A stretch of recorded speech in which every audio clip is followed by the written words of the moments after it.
Welcome to the Trade Talk series in the ICRIER podcast. We have with us today Dr. Arpita Mukherjee, Professor at ICRIER. Welcome to the show, ma'am. Hello. Ma'am, I want to talk to you today about the impact that the 50% tariffs imposed by the US administration on Indian exports has had on India's trade.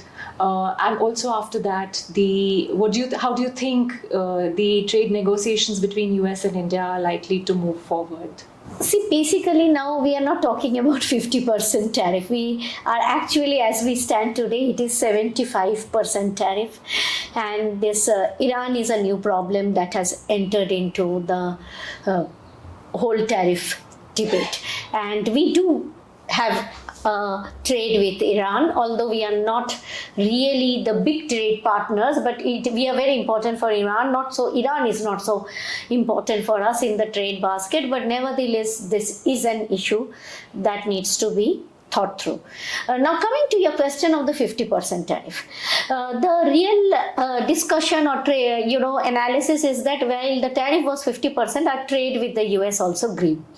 And that grew despite that many other countries like Bangladesh and others had lower trade with the US with a lower tariff. Now why did it happen? Multiple reasons has been cited for that. One is that while some sectors like textiles and apparel showed a kind of a lower growth rate, there are other sectors where there is no tariff and it is growing very fast, like pharmaceutical is growing very fast, electronics and so on and so forth. Secondly, that there are other analysis which is showing that the last year the base was very low because of the Suez Canal problem, the trade was not happening. So if you are doing a November to November comparison, we looked better. Third was that much of the trade that happened, deals were kind of decided much well in advance because Christmas deals happen in June, July, August. So before the entire 50% tariff, the Christmas purchases was done, and Christmas is a very busy season in the US. So the purchase seasons begin in Christmas, almost close during the Valentine's Day. That's the phase in which from November, which is Thanksgiving. That's the phase where markets are, shopping is really high in the US. So that was the phase that took care of some of the burden. If you talk to industry now, so now the industry in the month of November, December, were looking forward to the summer and the next set of lots and that they would go into. That is where they are facing a bit, I must say, quite a bit of challenge. And January to March, they are saying, is a very, very challenging period for them because that is the time when they would feel a cost pressure. But either the cost has to be absorbed by the importer or the exporter. But the US as an economy is also not doing very well. So there is a challenge within, to see how the cost happen and whether it links to their total demand shrinkage or that's where the traders are worried. Regarding the trade agreement, we see an up and down.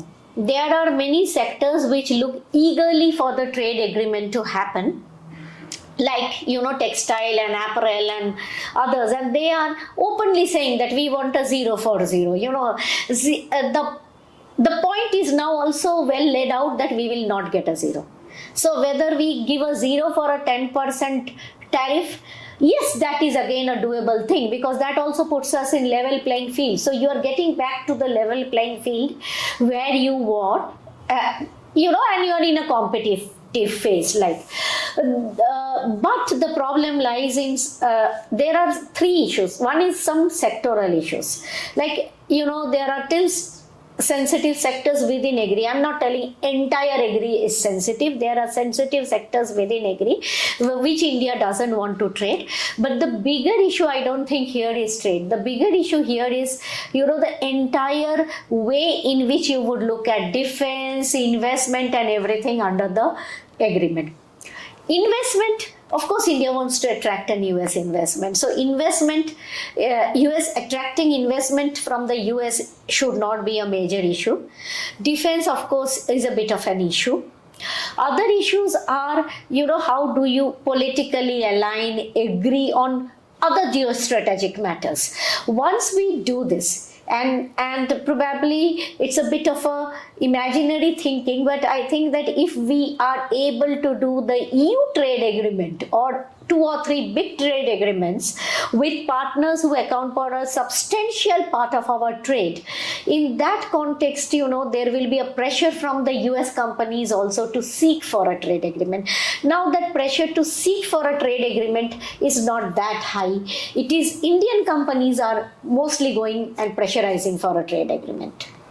Ma'am, what you're saying is that 2 things. One, the negotiators, the US negotiators have proven to be quite tough.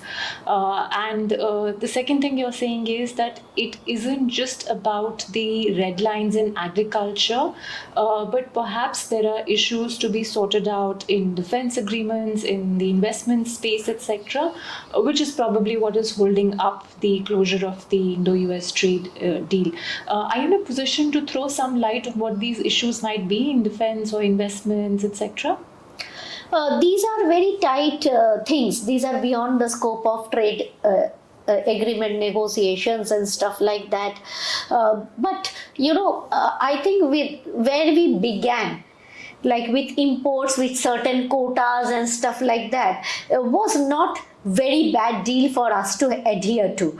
More and more the delay is happening, the requirements are getting rigid.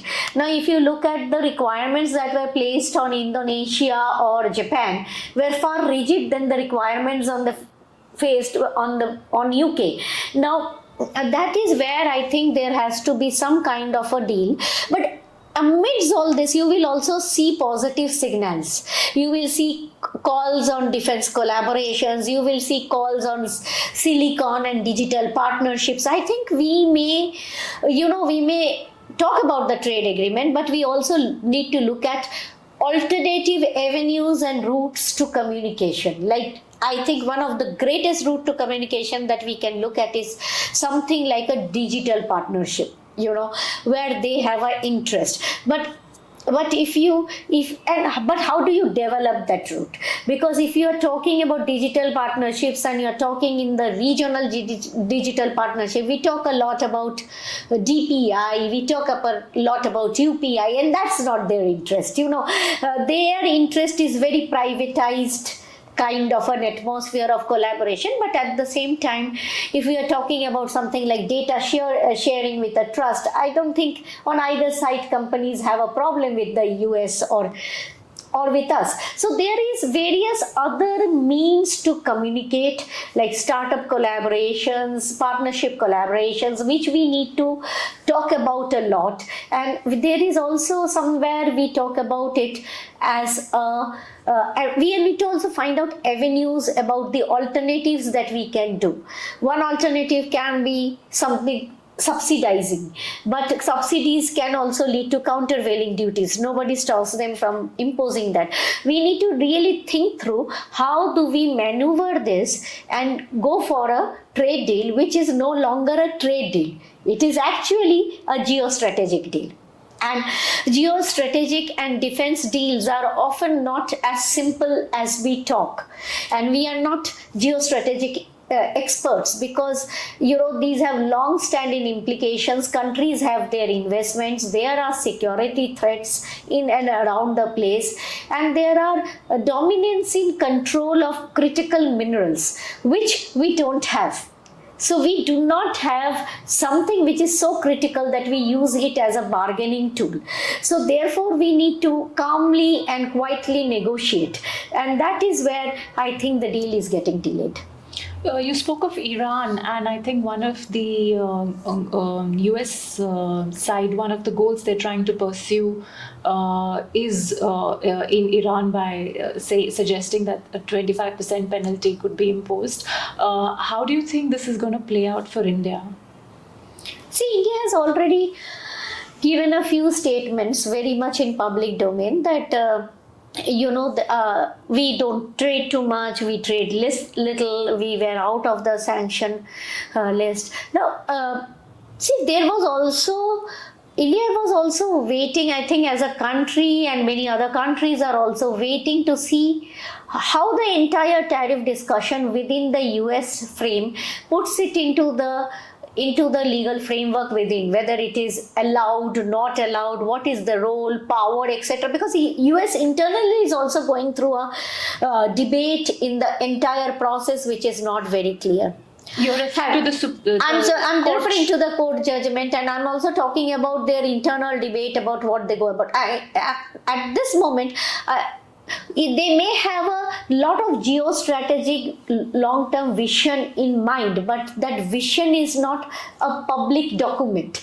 So people are not able to understand what they want to do in the future. It comes around as, it may be a very thought out plan, but it comes around as sporadic statements, right? So that is where there is a bit of worry, but there are certain core investments in Iran. There is certain the trade is not, India has a positive trade balance, but our imports are not that much, but we really need, therefore we don't need to worry too much about the trade and its 25% tariff equivalent to that trade. But how is that 25 calculated is now going to be a very big thing. Because one of the things that was happening is that once we reduce the import, there was some hope among some of the experts that once we reduce the import of oil from Russia, maybe we face some kind of a relaxation. Unfortunately, that is not happening. So therefore, people are also not able to understand how it is happening. And if you look at this relationship, you can one way describe it as a roller coaster ride, right? A good long roller coaster ride. But definitely, if you look at from the point of view of our exporters, they are looking into diversification of the market, which is not easy at all. Because if you say go to Latin American countries, they are also not a peaceful zone now. Mexico has a problem, Colombo has a problem, Venezuela is gone. So you are not feeling, you're not thinking about a long-term trade pattern or a trade model that can happen. So therefore, I'm saying that probably under this situation, maybe the EU FTA or one with the Australia, or if we were able to revisit and revive some of our FTAs with ASEAN, Japan and others, probably that would have given some more security and access in the current situation.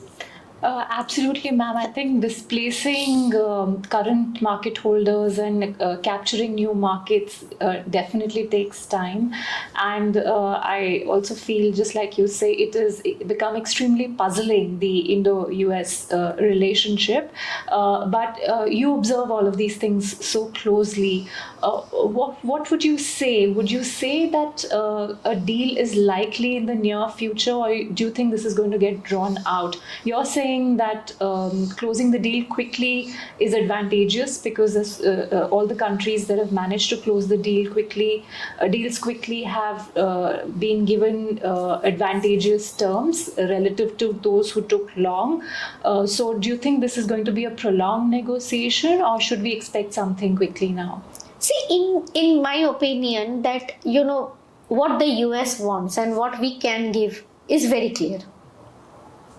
And in goods, it's very small amount of products they want to negotiate, 20-30 products. It's kind of, you would call it more like an early harvest rather than a deal.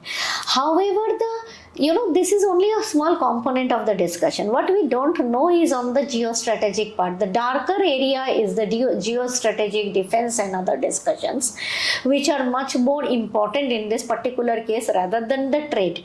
Giving almonds, walnuts and all of that, I don't think will make a massive difference. In some places there can be protest, but there can be customization. But the entire story will lie on our abilities to, if the top leaderships on both sides agree on the geostrategic and other part of the deal, trade will not be, trade deal will not take time. It can be signed in a day.